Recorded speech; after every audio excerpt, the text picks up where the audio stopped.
सभी को good morning. आप सभी का मोस्ट वेलकम है आपके अपने यूट्यूब चैनल रेस क्लास में। आशा करता हूं आप लोग कुशल पूर्वक होंगे और मन लगाकर पढ़ाई कर रहे होंगे। आज हम लोग ज्योग्राफी पढ़ने वाले हैं। ज्योग्राफी का फर्स्ट चैप्टर पढ़ेंगे, संसाधन। इसके बारे में जानकारी इकट्ठा करेंगे। संसाधन क्या है या कितने प्रकार के होते हैं और किस प्रकार धीरे धीरे पृथ्वी से प्रकृति संसाधन समाप्त होते जा रहे हैं, और क्या इस चैप्टर में हम लोग पढ़ेंगे कि किस प्रकार प्रकृति संसाधनों के जो खत्म हो रहे हैं उसको कैसे बचाया जाए। ये सब सारे चीज़ हम लोग डिस्कस करने वाले हैं। इससे पहले बच्चे लोग हम लोग समझते हैं, ज्योग्राफी पढ़ रहे हैं तो हमारा कर्तव्य है कि पहले समझे ज्योग्राफी क्या है ना, या किस भाषा का शब्द है। ये सारे चीज़ें हम लोग जानेंगे। चलिए बच्चे लोग हम लोग समझते हैं क्या पढ़ रहे हैं बच्चे लोग। ज्योग्राफी क्या पढ़ रहे हैं? ज्योग्राफी क्या पढ़ रहे हैं बच्चे लोग? ज्योग्राफी। ज्योग्राफी जो शब्द है वो ग्रीक भाषा के दो शब्दों से मिलकर बना है। क्या बच्चे लोग? ज्योग्राफी शब्द ग्रीक भाषा के दो शब्दों से मिलकर बना है। पहला जियो और दूसरा ग्राफी। क्या बच्चे लोग? पहला जियो और दूसरा ग्राफी। जो जियो शब्द है, क्या जियो का अर्थ होता था पृथ्वी, यानी ग्रीक भाषा में जियो का अर्थ क्या होता था? पृथ्वी। और ग्राफी का अर्थ होता था अध्ययन करना। क्या होता था बच्चे लोग? अध्ययन करना। यानी हम लोग मोटा मोटी बोल सकते हैं कि पृथ्वी का अध्ययन करना ही ज्योग्राफी कहलाता है। ज्योग्राफी जो शब्द है किस भाषा का शब्द है बच्चे लोग? ग्रीक भाषा का शब्द है। किस भाषा का शब्द है? ग्रीक भाषा का शब्द है। यह दो शब्दों से मिलकर बना होता है। पहला जियो, दूसरा ग्राफी। जियो का अर्थ पृथ्वी होता था और ग्राफी का अर्थ क्या होता था? अध्ययन। यानी मोटा मोटी शब्दों में बोला जाए तो पृथ्वी का अध्ययन करना ही ज्योग्राफी कहलाता है। लेकिन जब कोई पूछ दे कि ज्योग्राफी क्या है तो इतना कहने पर वो संतुष्ट नहीं होगा। जो आपसे पूछेगा कि आपका अगर कह दीजिएगा कि पृथ्वी का अध्ययन करना ही ज्योग्राफी कहलाता है, तो चलिए बच्चे लोग हम ज्योग्राफी के डिफिनेशन पर आते हैं। या आखिर ज्योग्राफी कहते किसको हैं? क्या बच्चे लोग ये ज्योग्राफी कहते किसको हैं? आनी ज्योग्राफी किसे कहते हैं? अगर आप बोलना हो तो आप बोलिएगा कि भूगोल वह वैज्ञानिक विषय है। क्या बच्चे लोग? भूगोल वह वैज्ञानिक विषय है। क्या है? भूगोल वैज्ञानिक विषय है, क्योंकि इसमें तथ्य को सत्यापित करना पड़ता है। इसलिए हम लोग बोलेंगे कि भूगोल वह वैज्ञानिक विषय है जिसके अंतर्गत पृथ्वी तथा पृथ्वी के आंतरिक संरचनाओं का अध्ययन करते हैं। यानी पृथ्वी के बारे में तो अध्ययन करते ही हैं, उसके अंदर भी जो खनिज लवण पाए जाते हैं उसके अंदर अंदरी भाग को भी हम लोग अध्ययन किस में करेंगे? ज्योग्राफी में करेंगे। यानी अगर आपसे पूछ दिया जाए ज्योग्राफी क्या है तो हम लोग बोलेंगे कि ज्योग्राफी वह वैज्ञानिक विषय है जिसके अंतर्गत पृथ्वी तथा पृथ्वी की आंतरिक संरचनाओं का अध्ययन करते हैं, उसे ज्योग्राफी कहते हैं। हम यहाँ लिख देते हैं बच्चे लोग, हम यहाँ क्या करते हैं? लिख देते हैं। क्या बच्चे लोग भूगोल किसे कहते हैं? क्या बच्चे लोग भूगोल क्या है? तो क्या लिखेंगे बच्चे लोग?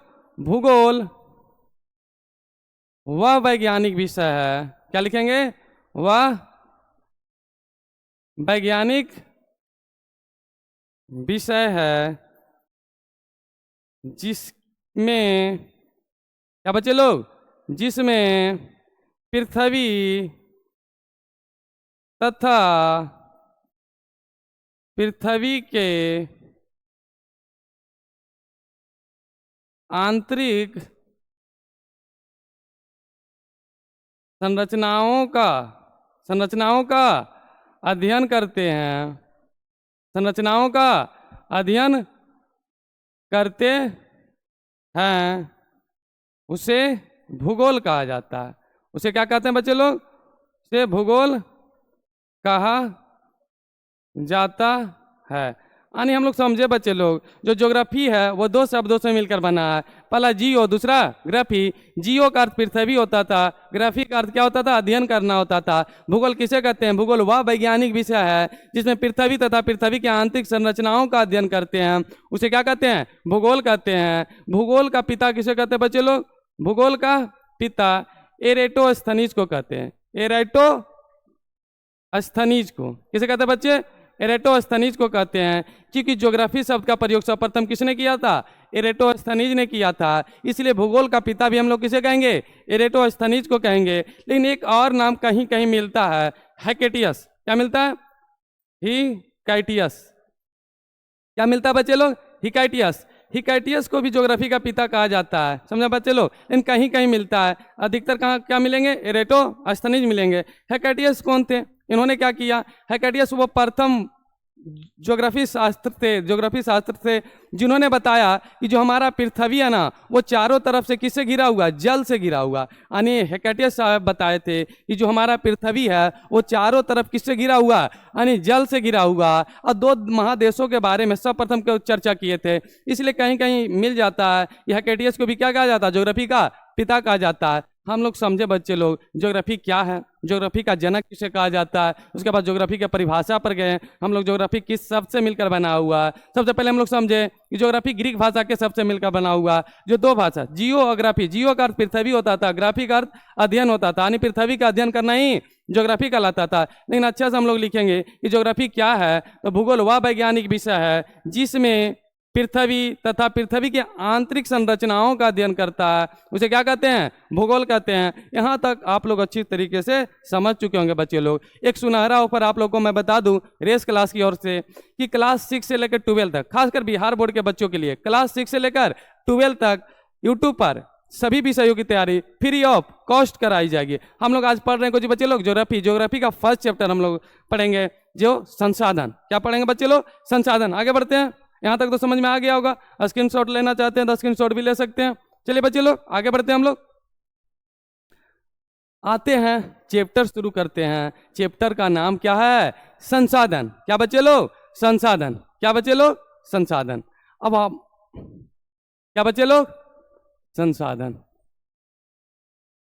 अब संसाधन क्या है यह समझना बहुत ही महत्वपूर्ण बात है कि संसाधन किसे कहते हैं। ऐसे तो हम लोग हम जहाँ भी हैं चारों तरफ संसाधन से क्या है, घिरे हुए हैं। जहाँ तक मानव खुद बहुत बड़ा संसाधन है। जैसे मैं आप लोगों को पढ़ा रहा हूँ तो मैं भी क्या हूँ, एक संसाधन हूँ। यानी मोटा मोटी समझा जाए तो चारों तरफ मशीन हम लोग जो घिरे हुए हैं, मशीनों से घिरे हुए हैं। यानी हमारे पास जितने भी मशीन हैं वो क्या कहलाएंगे, संसाधन कहलाएंगे। यानी संसाधन के डिफिनेशन क्या होता है कि वह पदार्थ या वह जीव, देखिए वह पर्यावरण, क्या बच्चे लोग, हमारे पर्यावरण में उपलब्ध प्रत्येक वस्तु या जीव जो हमारी आवश्यकताओं को, हमारी इच्छाओं को पूरा करता हो, उसे संसाधन करते हैं। अरे क्या कहेंगे बच्चे लोग, संसाधन किसे कहते हैं, तो हम लोग डिफिनेशन में बताएंगे हमारे पर्यावरण में उपलब्ध प्रत्येक वस्तु, क्या बच्चे लोग, प्रत्येक वस्तु या जीव जो हमारी आवश्यकताओं तथा इच्छाओं को पूरा करता हो, उसे संसाधन कहते हैं।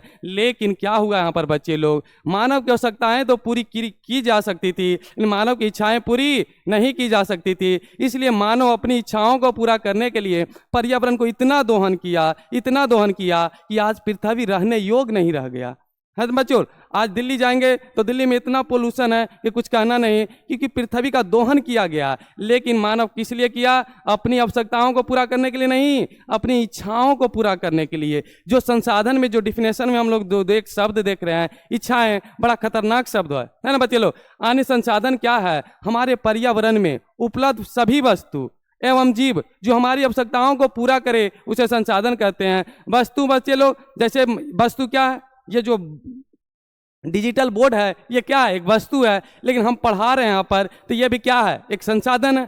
क्या बच्चे लोग, एक संसाधन है। अब जिस प्रकार आप लोग पढ़ किससे रहे हैं, एक मोबाइल से पढ़ रहे हैं, तो मोबाइल भी क्या है, एक संसाधन है जो आपकी आवश्यकताओं को क्या कर रहा है, पूरा कर रहा है। अगर मोबाइल नहीं होता तो आपकी आवश्यकताएं पूरी नहीं होती, आप नहीं पढ़ सकते थे। तो मोबाइल भी आपके लिए क्या है, संसाधन है। लेकिन जो इस मोबाइल का उपयोग आप कर रहे हैं वो संसाधन के आवश्यकताओं को पूरा करने के लिए कर रहे हैं कि इच्छाओं को पूरा करने के लिए कर रहे हैं। अब क्या होता है, आप पढ़ रहे हैं तो ये आपकी आवश्यकताएं पूरी हो रही है, समझ आया बच्चे लोग। लेकिन जो आपको मोबाइल दिया गया, मम्मी पापा आपको मोबाइल दिए हैं तो आपके पढ़ने के लिए दिए हैं, इन आप लोग रात में क्या कीजिएगा, आप ही लोग बताइए, रात में क्या कीजिएगा, फोन लगा दीजिएगा और पूछिएगा हेलो बेबी कैसी हो। तो बताइए ये आवश्यकता है नहीं, आप अपनी इच्छाओं को पूरा कर रहे हैं। लेकिन संसाधन क्या लाएगा, पूछेगा हेलो बेबी कैसी हो, मेरे बाबू ने खाना खाया। तो बताओ जिससे पूछ रहे हो तुम, वो खाना तो छोड़ तुम्हारा जिंदगी खा जाएगा। समझाया बच्चे लोग। चलिए छोड़िए, संसाधन क्या है ये समझिए कि हमारे पर्यावरण में उपलब्ध प्रत्येक वस्तु या जीव जो हमारी आवश्यकताओं को एवं इच्छाओं को पूरा करता है उसे संसाधन कहते हैं। यानी आवश्यकताओं का पूरा करना ही नहीं, जो हमारी इच्छाओं को भी पूरा करता है उसे भी हम लोग क्या कर देंगे संसाधन कर देंगे। जैसे बच्चे लोग अभी गर्मी के दिन है तो पंखा चल रहा है तो ये हमारी आवश्यकताएं हैं कि गर्मी है तो थोड़ा पंखा चल रहा है। कूलर भी चले तो ये हमारी आवश्यकताएं हैं, चलिए गर्मी ज़्यादा है तो कूलर चला रहे हैं, लेकिन अब एसी लगा दे, समझ बच्चे लोग, ये हमारी इच्छाओं को पूरा कर रहा है। एसी लगने के कारण पर्यावरण में CFC की मात्रा क्या हो गया, बढ़ गया, जिसके कारण ओजोन परत क्या हो गए, छिद्र हो गए हैं। पर्यावरण का क्या हुआ, दोहन। मानव अपनी इच्छाओं को पूरा करने के चक्कर में पर्यावरण को पूर्ण रूप से दोहित कर दिया है। अब क्या हुआ, परावैंगनिक किरण डायरेक्ट कहाँ पहुंच जाती है, पृथ्वी तक पहुंच जाती है, जिसके कारण कैंसर बहुत लोगों को हो रहा है। समझ रहे हैं बच्चे लोग। चलिए हम लोग संसाधन पढ़ रहे हैं, ज़्यादा डीप नहीं जाएंगे। चलिए संसाधन किसे कहते हैं बच्चे लोग, हमारे पर्यावरण में उपस्थित सभी वस्तु एवं जीव जो हमारी आवश्यकताएं एवं इच्छाओं को पूरा करता है उसे संसाधन कहते हैं। आज तो हो गया होगा बच्चे लोग, जैसे में हवा क्या बच्चे लोग, संसाधन है, हमारी आवश्यकताओं को पूरा कर रहा है। हवा तो एक ऐसा संसाधन है इसके बिना हम लोग जीवित भी नहीं रह सकते हैं।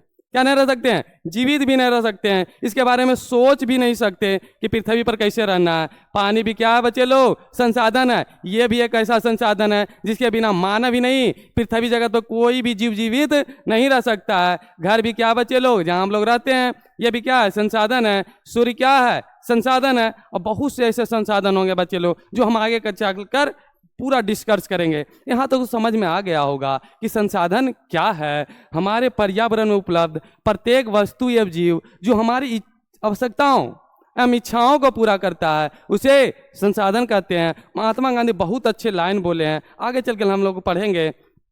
चलिए बच्चे लोग, क्या मानव की इच्छाएं पूरी की जा सकती है?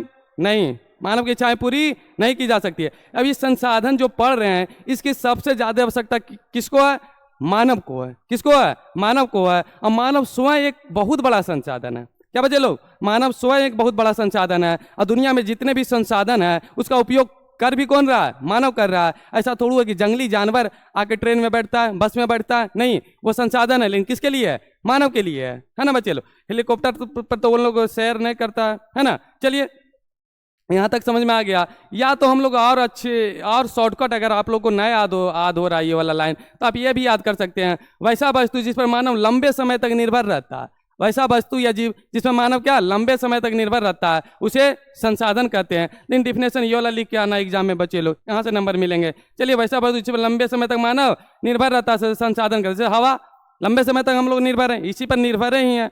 पानी, इस पर निर्भर है। सूर्य, इस पर भी निर्भर है।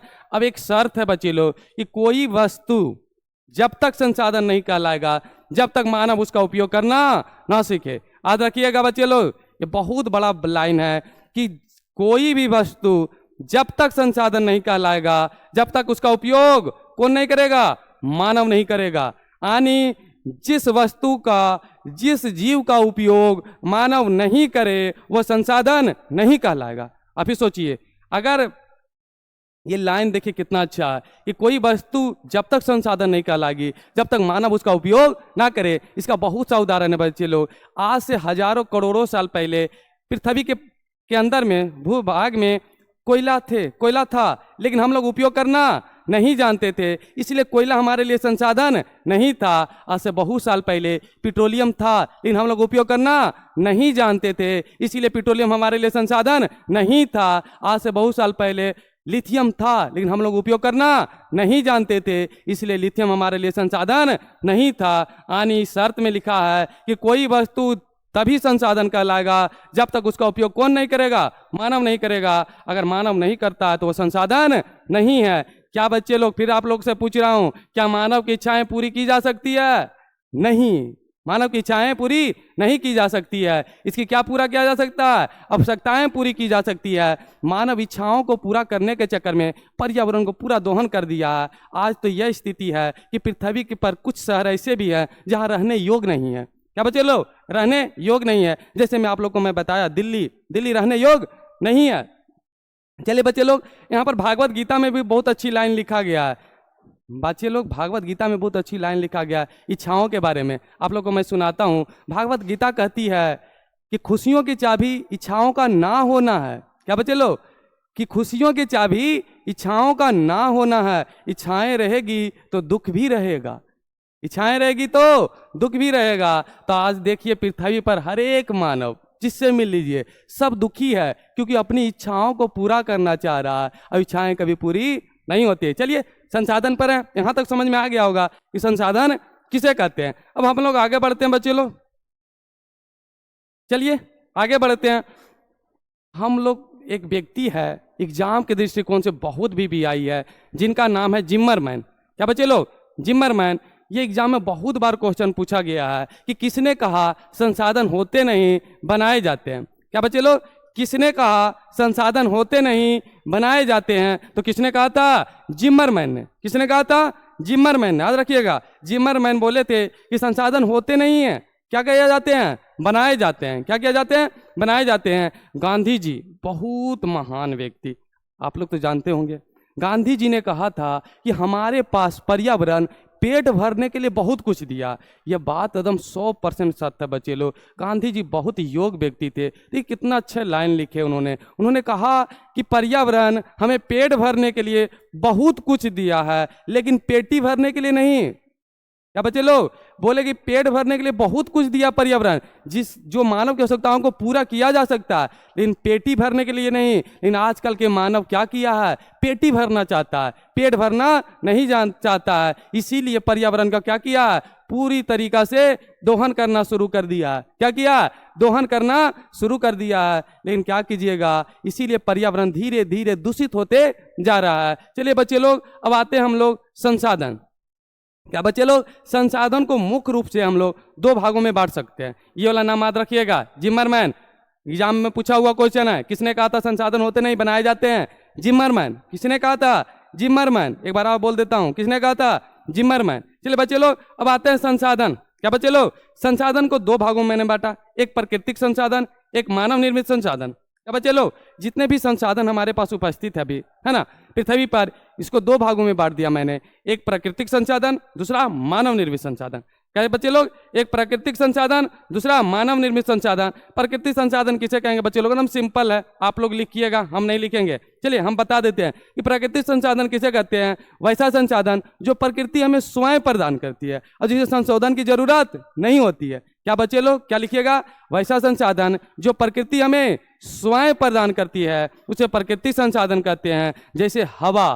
क्या बच्चे लोग, हवा कौन प्रदान करता है? प्रकृति प्रदान करता है। जैसे जल कौन प्रदान करता है? प्रकृति प्रदान करता है। जैसे में सूर्य कौन है? प्रकृति देता है। जैसे में नदी, भूमि, ये सब कैसा संसाधन है? प्रकृति संसाधन है। मैं एक बात यहाँ पर बोल दूं बच्चे लोग कि बिना प्रकृति संसाधनों का मानव का जीवित रहना, मानव ही नहीं पूरे पृथ्वी जगत पर जितने जीव जंतु है उसका जीवित रहना असंभव है।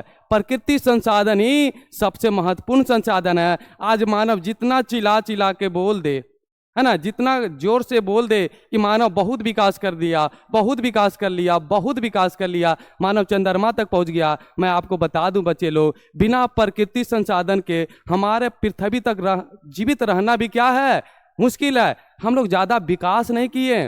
वो अलग बात है कि आज के लोग को घमंड हो गया कि हम लोग बहुत विकास कर दिए। मैं एक बात बता देता हूं बच्चे लोग, मानव सिर्फ इतना विकास किया कि मानव प्राकृतिक संसाधनों का उपयोग करना सीख गया। इससे ज़्यादा मानव विकास नहीं किया। अगर आपको पूछा जाए मानव कितना विकास किया, तो आप सिर्फ एक लाइन बोल सकते हैं कि मानव सिर्फ और सिर्फ प्राकृतिक संसाधनों का उपयोग करना सीख गया, ना कि मानव कोई विकास का कार्य किया। चलिए बच्चे लोग आते हैं, संसाधन को कितने भागों में बांटा था? दो भागों में, प्राकृतिक संसाधन और मानव निर्मित संसाधन। प्राकृतिक संसाधन किसे कहते हैं? वैसा संसाधन जो प्रकृति हमें स्वयं प्रदान करती है, जिसे संशोधन की जरूरत नहीं होती है, उसे क्या कहते हैं? प्राकृतिक संसाधन कहते हैं। मानव निर्मित संसाधन बहुत आसान है, जो मानव निर्मित करता हो उसे मानव निर्मित संसाधन कहते हैं। जैसे घर कौन निर्माण किया? मानव। गाड़ी, पुस्तक, ये सब कौन निर्माण किया? मानव निर्माण किया। तो आप समझ चुके होंगे कि संसाधन को मैंने दो भागों में बांटा था, पहला प्राकृतिक संसाधन, दूसरा मानव निर्मित संसाधन। प्राकृतिक संसाधन किसे कहेंगे?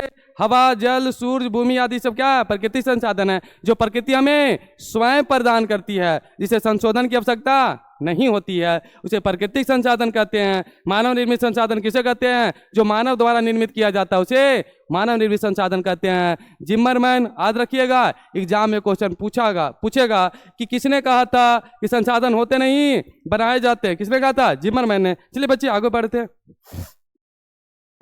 अब आगे बढ़ते हैं। अब आते हैं संसाधन। यहाँ से एग्जाम में बहुत सारे क्वेश्चन बनते हैं। क्या बनते हैं? बहुत सारे क्वेश्चन बनते हैं। अब संसाधन को मैंने पूरा आधार पे बांटा है। क्या बांटा है? उसके एक 1 बाई 1 आधार पे मैंने इसको बांटा है। पहला उत्पत्ति के आधार पर, क्या बच्चे लोग? उत्पत्ति के आधार पर। दूसरा समाप्ति के आधार पर। तीसरा स्वामित्व के आधार पर। और चौथा विकास के आधार पर। यहीं से क्वेश्चन पूछ देता है कि संसाधन उत्पत्ति के आधार पर कितने प्रकार के होते हैं? तो 2 प्रकार के। संसाधन समाप्ति के आधार पर कितने प्रकार के होते हैं? 2 प्रकार के।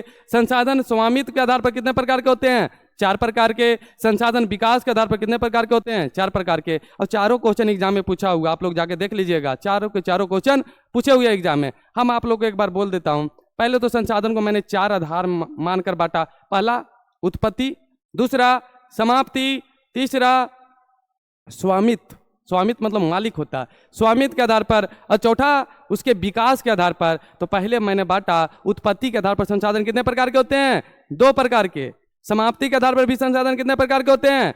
2 प्रकार के। स्वामित्व के आधार पर संसाधन कितने प्रकार के होते हैं? 4 प्रकार के। और विकास के आधार पर भी संसाधन कितने प्रकार के होते हैं? 4 प्रकार के। ये चारों आप लोग रट लीजिएगा, एग्जाम में पूछेगा तो पूछेगा, 100% एकदम गारंटी है, यहाँ से क्वेश्चन बनता है। चलिए बच्चे लोग, संसाधन को मैंने बांटा उत्पत्ति के आधार पर 2 प्रकार के, समाप्ति के आधार पर 2 प्रकार के, स्वामित्व के आधार पर 4 प्रकार के, और विकास के आधार पर भी 4 प्रकार के। 1 बाई 1 हम लोग सारे चीजों का डिस्कस करेंगे, आप लोग हमारे साथ बने रहिए। चलिए बच्चे लोग, अब आते हैं उत्पत्ति के आधार पर कितने प्रकार के होते हैं? जैव तथा अजैव। समाप्ति के आधार पर नवीकरणीय तथा अनवीकरणीय। स्वामित्व के आधार पर व्यक्तिगत, सामुदायिक, राष्ट्रीय और अंतरराष्ट्रीय। उसी प्रकार विकास के आधार पर संभावी, विकसित, भंडारित और संचित। 1 बाई 1 डिस्कस हम लोग आगे करेंगे। चलिए बच्चे लोग स्क्रीनशॉट मार लीजिएगा आप लोग, ये एग्जाम में बहुत बार पूछा गया है इसीलिए। चलिए आगे बढ़ते हैं हम लोग, 1 बाई 1 डिस्कस करते हैं हम लोग सारी चीजों को। अब आते हैं उत्पत्ति के आधार पर। पहला क्या था बच्चे लोग?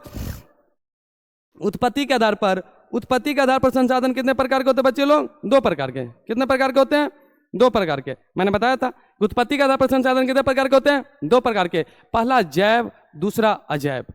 बहुत सिंपल है, एकदम हमारे साथ बने रहिए, एकदम पक्का समझा देंगे हम क्या होता है जैव और अजैव। जैव संसाधन किसे कहेंगे? वैसा संसाधन जो सजीव हो, जो पर्यावरण में क्या हो? सजीव हो, उसे जैव संसाधन कहते हैं। यानी वैसा संसाधन जो निर्जीव हो उसे अजैव संसाधन कहते हैं। यानी जो हम इस संसाधन का उपयोग कर रहे हैं उसमें कुछ संसाधन सजीव भी है और कुछ संसाधन निर्जीव भी है। तो हम लोग देखते हैं कि जैव संसाधन किसे कहते हैं। आप लोग बच्चे लोग एग्जाम में पूछेगा, ऐसे करके 3 नंबर वाले क्वेश्चन पूछे जाते हैं कि उत्पत्ति के आधार पर संसाधन कितने प्रकार के होते हैं। 2 नंबर में क्वेश्चन पूछे जाते हैं। तो पहला क्या होता है? जैव, और दूसरा अजैव। देखिए बच्चे लोग, वैसा संसाधन बहुत सिंपल, क्या लिखना है? बहुत सिंपल लिखना है। वैसा संसाधन जो सजीव हो उसे जैव संसाधन कहते हैं। जैसे में मनुष्य क्या है? अब सजीव का परिभाषा तो आप जानते होंगे, जो चल फिर सकता है, जो भोजन करता हो, जो श्वास करता हो, जो उत्सर्जन करता हो, जो वृद्धि एवं विकास करता हो, उसे सजीव कहते हैं।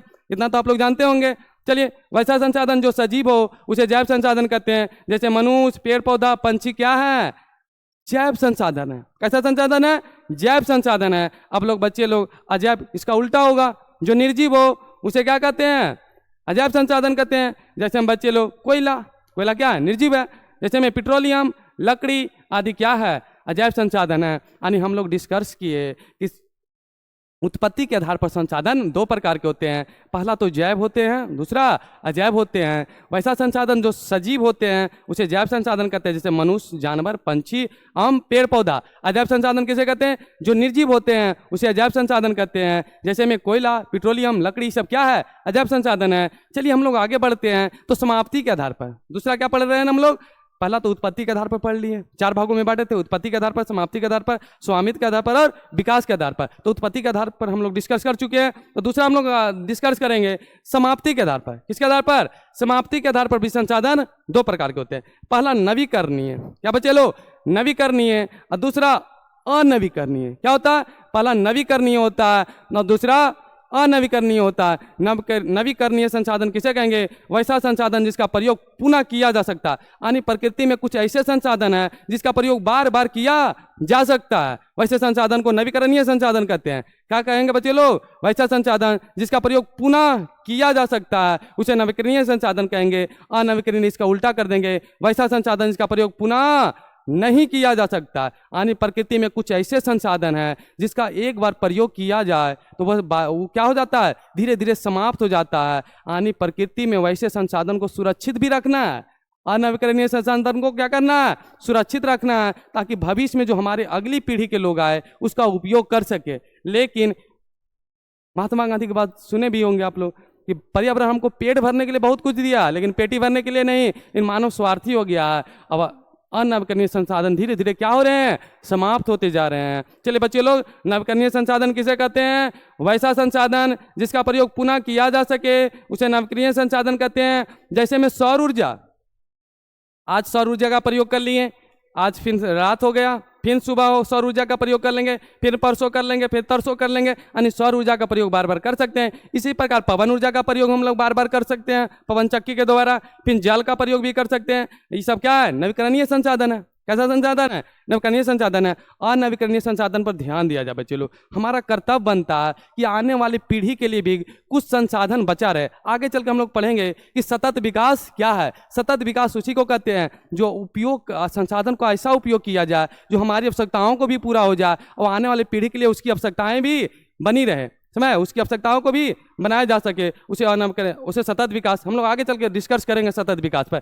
अब आते हैं बच्चे लोग, अनवीकरणीय संसाधन किसे कहते हैं? यानी वैसा संसाधन जिसका प्रयोग पुनः नहीं किया जा सकता है उसे अनवीकरणीय संसाधन कहते हैं। जैसे कोयला एक बार जला लिए तो फिर पुनः उपयोग नहीं किया जा सकता। पेट्रोलियम एक बार निकाल लिए भूमि से तो पुनः निकालेंगे, लेकिन वो जो निकाला गया वो क्या हो जाएगा? कम हो जाएगा। फिर लकड़ी, ये सब कैसा अनवीकरणीय संसाधन है। मैं एक बात बता दूं बच्चे लोग, जब पूरी दुनिया में औद्योगिक क्रांति आया, कब आया? औद्योगिक क्रांति जब आया, औद्योगिक क्रांति मैं आप लोगों को पढ़ाऊंगा हिस्ट्री में, है ना। औद्योगिक क्रांति आया तो उद्योग धंधा बहुत तेजी से बढ़ना शुरू हो गया। लेकिन उस समय मानव नवीकरणीय संसाधन का उपयोग करना नहीं जानता था, इसलिए सबसे अधिक किसका उपयोग करना शुरू कर दिया? अनवीकरणीय संसाधन का उपयोग करना शुरू कर दिया। आप लोग भी देखे होंगे कि पहले ट्रेन कैसे चलती थी? कोयला से चलती थी। अब ये बाद में पता चला कि ये अनवीकरणीय संसाधन तो धीरे धीरे पृथ्वी पर से क्या हो जाएंगे? समाप्त हो जाएंगे। तो फिर इसका आवश्यकताएं, मानव आवश्यकताओं को कौन पूरा करेगा? तो कहाँ मानव भागे? नवीकरणीय संसाधन की ओर। लेकिन शुरुआत में मानव कहाँ थे? अनवीकरणीय संसाधन की ओर। अब ये एक तो खत्म होने वाले संसाधन थे और दूसरा में पृथ्वी के तापमान वो बढ़ा रहा था, क्योंकि कोयला जलाने से CO2 की मात्रा बढ़ रहा था, पेट्रोलियम जलाने से भी CO2 की मात्रा बढ़ रहा था। एक तो ये खत्म हो रहे थे और दूसरा में पृथ्वी पर CO2 अधिक मात्रा में उत्सर्जित हो रहे थे। एक तो पृथ्वी की तापमान भी बढ़ा रहा था, जिसके कारण पृथ्वी पर जल की मात्रा बढ़ जाएगा, पृथ्वी क्या हो जाएंगे? पूरी तरीके से समाप्त हो जाएंगे। चलिए आगे पढ़ाएंगे हम लोग। चलिए बच्चे लोग, यहाँ तक समझ में आया होगा कि उत्पत्ति के आधार पर संसाधन कितने प्रकार के होते हैं? 2 प्रकार के, जैव और अजैव। समाप्ति के आधार पर कितने प्रकार के होते हैं? नवीकरणीय तथा अनवीकरणीय। यहाँ तक आप लोग याद कर लिए होंगे, एग्जाम में पूछेगा तो आप लोग फाड़ दीजिएगा। चलिए आगे निकलते हैं। अब आता है बच्चे लोग आगे जो है स्वामित्व। क्या बच्चे लोग? स्वामित्व। स्वामित्व के मतलब होता है मालिक। क्या होता है? मालिक। यानी उसका मालिक कौन है, किस संसाधन का मालिक कौन है, उसे क्या कहते हैं? स्वामित्व कहते हैं। स्वामित्व के आधार पर भी संसाधन 4 प्रकार के होते हैं। कितने प्रकार के होते हैं? 4 प्रकार के।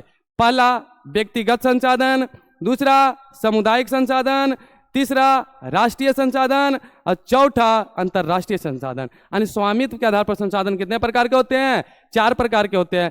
1 बाय 1 डिस्कस करते हैं हम लोग। पहला व्यक्तिगत संसाधन क्या है बच्चे लोग? पहला क्या देखेंगे हम लोग? व्यक्तिगत संसाधन क्या है? बहुत सिंपल लिखेंगे, वैसा संसाधन जिस पर किसी खास लोगों का अधिकार हो।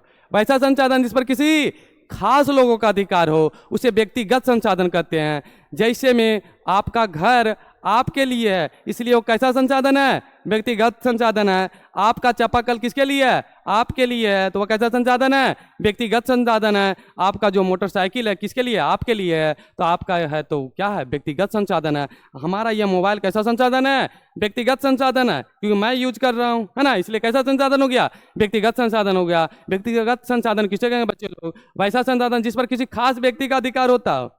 वैसा संसाधन जिस पर किसी खास व्यक्ति का अधिकार होता है उसे व्यक्तिगत संसाधन कहते हैं। जैसे में घर, चापाकल, मोटर इत्यादि, ये सब कैसे संसाधन है? व्यक्तिगत संसाधन है। अब तो समझ में आ गया होगा व्यक्तिगत संसाधन क्या होता है। समझ आए बच्चे लोग?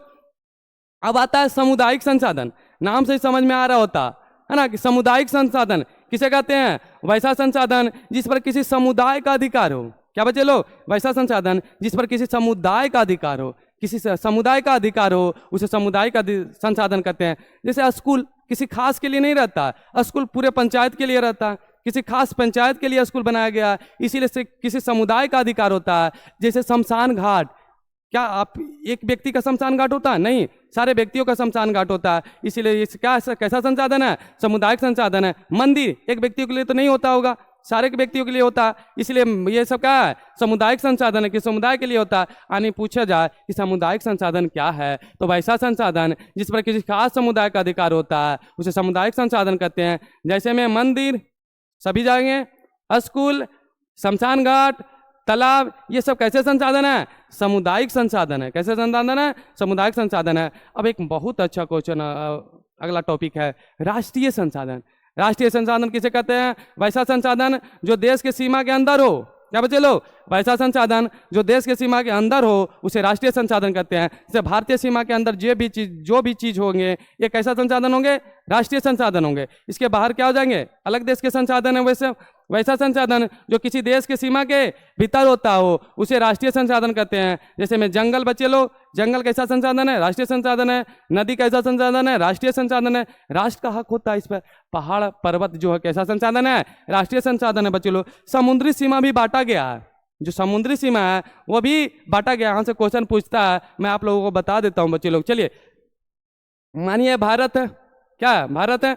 अब यहाँ पर जो समुद्र है ना, तो इसका बंटवारा कैसे है? क्या हम लोग समुद्र के सभी भागों में उत्खनन का काम कर सकते हैं? नहीं बच्चे लोग, ये भी समुद्री सीमा भी बांटा हुआ है। समुद्री सीमा को हम लोग 4 भागों में बांटते हैं। पहला तो एक आधार लाइन खींचा जाता है। आधार लाइन क्या होता है? जैसे ये भारत ऐसे नहीं है, भारत ऐसा कुछ करके है, तो एक आधार लाइन खींचा जाता है ताकि एक सीधी लाइन खींचा जाए। तो पहला लाइन जो होता है उसे क्या कहते हैं? आधार लाइन। क्या होता है? आधार लाइन। आधार लाइन के भीतर जो भी जल होंगे या जो भी समुद्र होगा, मानिए भारतीय सीमा कुछ ऐसे करके है, तो यहाँ पर जो लाइन खींचा जाएगा इसकी भीतरी होगा वो तो पक्का दम भारत का होगा, उस पर कोई नियम कानून नहीं लागू किया जाएगा। तो पहला आधार सीमा होता है, और दूसरा जो होता है समुद्री सीमा होता है, जो 12 नॉटिकल मील तक होता है। कहाँ तक होता है? 12 नॉटिकल मील तक। यानी पूछेगा 12 नॉटिकल मील तक क्या होता है? समुद्री सीमा। क्या होते हैं? समुद्री सीमा होता है। क्या होते हैं? समुद्री सीमा, जो कहाँ तक होता है? 12 नॉटिकल मील तक। कहाँ तक? 12 नॉटिकल मील तक होता है। 1 नॉटिकल मील बराबर 1.852 किलोमीटर होता है, यानी लमसम 2 किलोमीटर के बराबर होता है। यानी 1 नॉटिकल मील बराबर क्या होता है? 1.852 किलोमीटर, लमसम 2 किलोमीटर के बराबर होता है 1 नॉटिकल मील, है ना। तो यहाँ से क्वेश्चन पूछते हैं, इसलिए मैं बता देता हूँ। पहला तो आधार सीमा होता है जो खींचा जाता है ना, टेढ़ कुबड़ जो बाउंड्रिंग होती है उसे सीधा करने के लिए खींचा जाता है। दूसरा जो होता है समुद्री सीमा होता है जो 12 नॉटिकल मील तक होता है। उसके बाद 12 नॉटिकल के बाद जो होता है 24 नॉटिकल मील तक, इसे कहते हैं संलग्न क्षेत्र। क्या कहते हैं? संलग्न क्षेत्र। यह क्षेत्र वह क्षेत्र होता है जिसमें विदेश के जितने भी जहाज आएंगे या जो भी चीज आएंगे उसको भारत को टैक्स भरना होगा। क्या करना होगा? टैक्स भरना होगा। इस संलग्न क्षेत्र में अगर कोई जहाज आके खड़ा हो जाता है तो ऑटोमेटिक भारत को टैक्स देना ही पड़ेगा। क्या करना पड़ेगा? टैक्स देना पड़ेगा। इसकी दूरी होती है लमसम 24 नॉटिकल मील। कहाँ तक होती है? 24 नॉटिकल मील तक। अगर यहाँ कोई जहाज आकर खड़ा हो गया किसी भी देश का, तो आपको भारत को, मानिए भारतीय सीमा में आ गया तो भारत को टैक्स पे करना पड़ेगा। यानी पहला आधार सीमा होता है, दूसरा समुद्री सीमा होता है, तीसरा संलग्न क्षेत्र होता है, और चौथा होता है अनयन आर्थिक क्षेत्र, ये क्वेश्चन एग्जाम में पूछा हुआ है कि कितने दूरी तक अनयन आर्थिक क्षेत्र होते हैं, तो 200 नॉटिकल मील तक, यानी 200 नॉटिकल मील तक कोई भी देश जा सकता है और उस वहाँ पर उत्खनन के कार्य कर सकते हैं। कितने नॉटिकल मील तक? 200 नॉटिकल मील तक।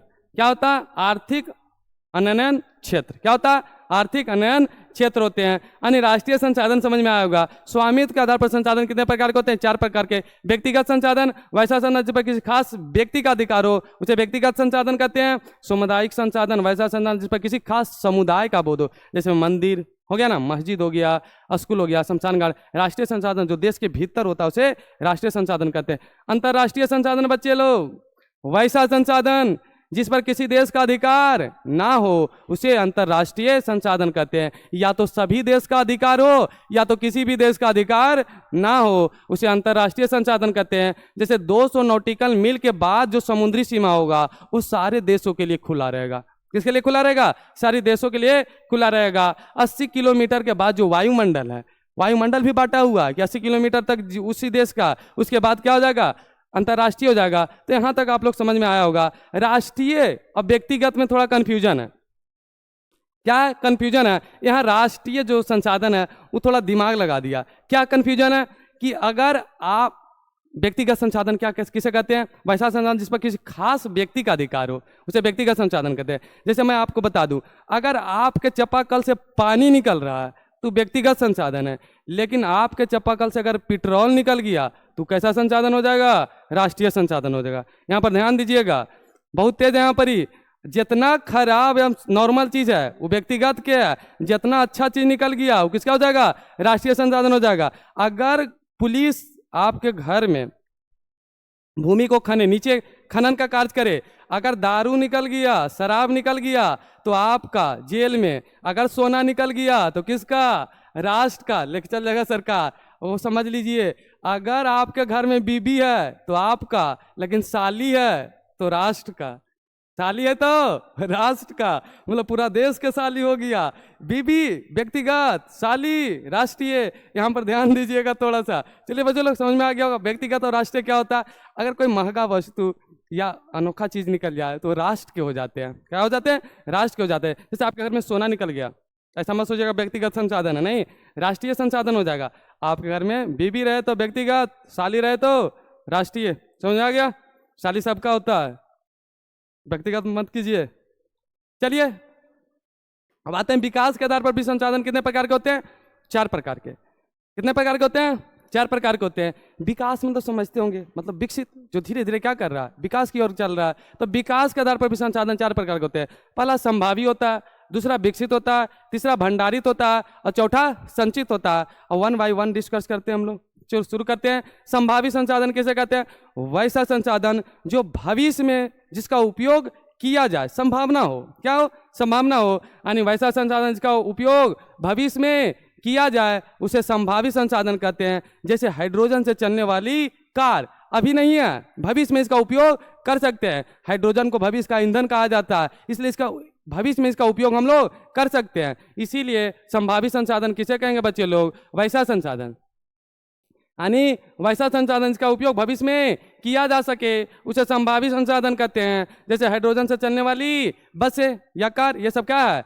संभावी संसाधन है। अब आते हैं विकसित संसाधन, जिसका प्रयोग आधुनिक युग में किया जा रहा हो। जिसका प्रयोग आधुनिक युग में किया जा रहा हो उसे क्या कहेंगे? विकसित संसाधन कहेंगे। जैसे में आधुनिक युग में किसका प्रयोग किया जा रहा है? देखिएगा, अब सौर ऊर्जा का प्रचलन बहुत अधिक हो गया, पवन ऊर्जा का प्रचलन अधिक हो गया। बिजली अब कोयला से नहीं बनकर किससे बन रही है? जल से बन रही है। तो ये सब क्या है? विकसित संसाधन है। ये सब कैसी संसाधन है? विकसित संसाधन है। यानी वैसा संसाधन जिसका उपयोग आधुनिक युग में किया जा रहा है उसे विकसित संसाधन कहते हैं। जैसे में सौर ऊर्जा, पवन ऊर्जा, आप लोग देखे होंगे खासकर राजस्थान या तमिलनाडु राज्यों में बहुत बड़े बड़े क्या होते हैं? पवन ऊर्जा लगे रहते हैं। ऐसे करके लगा हुआ था, इसमें 3 गो ऐसे करके ऐसे लगे होते हैं और होता रहता है। ये क्या होता है? पवन की गति। बात आगे के चैप्टर में मैं बताऊंगा, जब पवन शक्ति, पवन ऊर्जा मैं बताऊंगा। तो चलिए बच्चे लोग, विकसित संसाधन किसे कहते हैं? वैसा संसाधन जिसका उपयोग आधुनिक युग में किया जा रहा हो उसे विकसित संसाधन कहते हैं। जैसे सौर ऊर्जा, पवन ऊर्जा आदि। भंडारित संसाधन, वैसा संसाधन जिसको भविष्य के लिए हम लोग क्या कर रहे हैं, भंडारित कर रहे हैं, जमा कर रहे हैं, उसे क्या कहेंगे, भंडारित संसाधन कहेंगे। यानी वैसा संसाधन जो भविष्य के लिए भंडारित किया गया हो उसे क्या कहते हैं, भंडारित संसाधन कहते हैं। जैसे मीथेन का क्या भंडार, मीथेन का हम लोग क्या कर रहे हैं, भंडारित कर रहे हैं। जल का क्या कर रहे हैं, भंडार कर रहे हैं। जगह जगह पर नदियों पर क्या बांध रहे हैं हम लोग, बांध बांध रहे हैं, ताकि आने वाले समय में इसे क्या उत्पन्न किया जाए, ऊर्जा उत्पन्न किया जाए और अपनी आवश्यकताओं को क्या किया जाए, पूरी किया जाए। तो भंडारित संसाधन किसे कहते हैं, वैसा संसाधन जो भविष्य में भंडारित किया गया हो उसे भंडारित संसाधन कहते हैं। अब आया लास्ट, संचित संसाधन। कैसा संसाधन, संचित संसाधन, वैसा संसाधन जो अज्ञात हो। क्या बचे लोग, वैसा संसाधन जो अज्ञात हो लेकिन भविष्य में तकनीक के माध्यम से उसका उपयोग किया जा सके, वैसे संसाधन को क्या कहते हैं, संचित संसाधन कहते हैं। क्या लिखेंगे हम लोग बच्चों, वैसा संसाधन जो अज्ञात हो परंतु भविष्य में इसका उपयोग तकनीक के माध्यम से किया जा सके, उसे संचित संसाधन कहते हैं। जैसे अज्ञात खनिज, अभी पृथ्वी के वैज्ञानिक पृथ्वी के ज़्यादा अंदर अभी तक नहीं पहुंच पाए हैं। अभी पृथ्वी में क्या क्या है अभी तक जानकारी क्या है, अधूरा है, इसलिए अज्ञात क्या है, कुछ खनिज है। हम लोग संसाधन क्या कितने प्रकार के होते हैं सारे हमने डिस्कस कर दिया कि संसाधन कितने प्रकार के होते हैं बच्चे लोग। पहले दो भागों में बांटा, एक तो प्राकृतिक संसाधन, दूसरा मानव निर्मित संसाधन। फिर संसाधन को मैंने 4 आधार मान के बांटा, पहला उत्पत्ति के आधार पर, दूसरा समाप्ति के आधार पर, तीसरा स्वामित्व के आधार पर और चौथा विकास के आधार पर। उत्पत्ति के आधार पर संसाधन कितने प्रकार के होते हैं, 2 प्रकार के। समाप्ति के आधार पर 2 प्रकार के। स्वामित्व के आधार पर 4 प्रकार के और विकास के आधार पर भी 4 प्रकार के। अगर आप लोगों को वीडियो अच्छा लगा होगा, हमारा मेहनत अच्छा लगा होगा तो लाइक ज़रूर कीजिएगा और कमेंट करके ज़रूर से ज़रूर बताइएगा कि आप लोगों को कैसा लगा। अगर चैनल पर आप नए हैं तो सब्सक्राइब जरूर कर लीजिएगा। जय हिंद, जय भारत। चलिए बच्चे लोग चलते हैं।